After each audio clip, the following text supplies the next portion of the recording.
Boru iddoo geechuu har'a yaaduu qabda. Wanti kamuu dhugaa ta'uu isaan dura sammuu keen yaadaa turte. Jireenya amma jiraachaa jirtu hariiroo jaalalaa yookiin hojii hojjettu yeroo wayii irra deddeebitee yaadaa turte.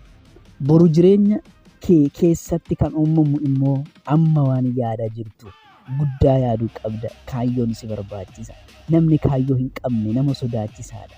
Kallattiin jireenyaa keessanii kaayyoon yoo hin taane, goolii yoo hin qabaanne, xumura yoo hin qabaanne, eessaa kaatanii eessa akka geechan yoo hin beekne, guddina keessanuu hin beektan.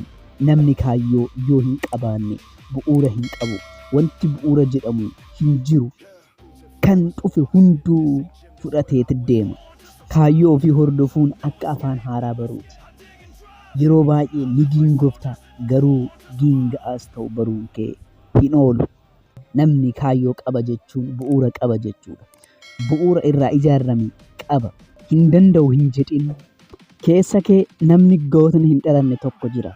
Arkiteekcharri weellisaan walaleessan yookaan barreessan kan biyya jijjiiru keessa kee jira. Maal barbaadda? Addunyaan kan barbaaddu anniisaa ajaa'ibaa daa'imni qabu keessa kee jira. Daa'ima sana osoo hin dhalin akka hin duune. Gara onnee keetii koottu, gara lubbuu keetii deemtoo enerjii paashinii siif ta'u fudhadhu. Abjuu kee ijaari, biizinasii kee ijaari, kan barbaaddu jiraatu.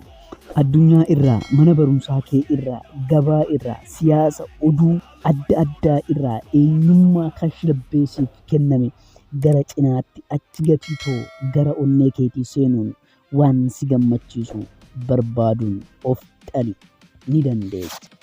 Yaadadhu itti fufuu addunyaatiif Nohoon yoo filatame, dukkana addunyaa balleessuuf Toomaas Edisan yoo filatame, bilisummaa gurraachotaa mirkaneessuuf Neelsan Maandeellaan yoo ergame, warra rakkataniif boqonnaa yookaan da'oo akka taatuuf Maazar Tereezaan yoo filatamte, Chaayinaa saniifis Maa'oo Zaddoong yoo filatame, atis hir'uun guutuu dandeechuu wayii jira. Kaayyoon ergamneef tokko jira. Kaayyoo malee gara dachee tanaa hin dhufne.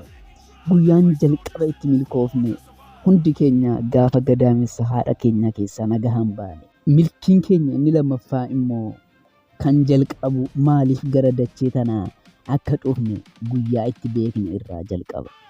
Maatii koo hanga ammaatti waan waliin turtaniif galatoomaa. Viidiyoo biraatti kan gola garutti nagaan naaf turaa. Baay'ee.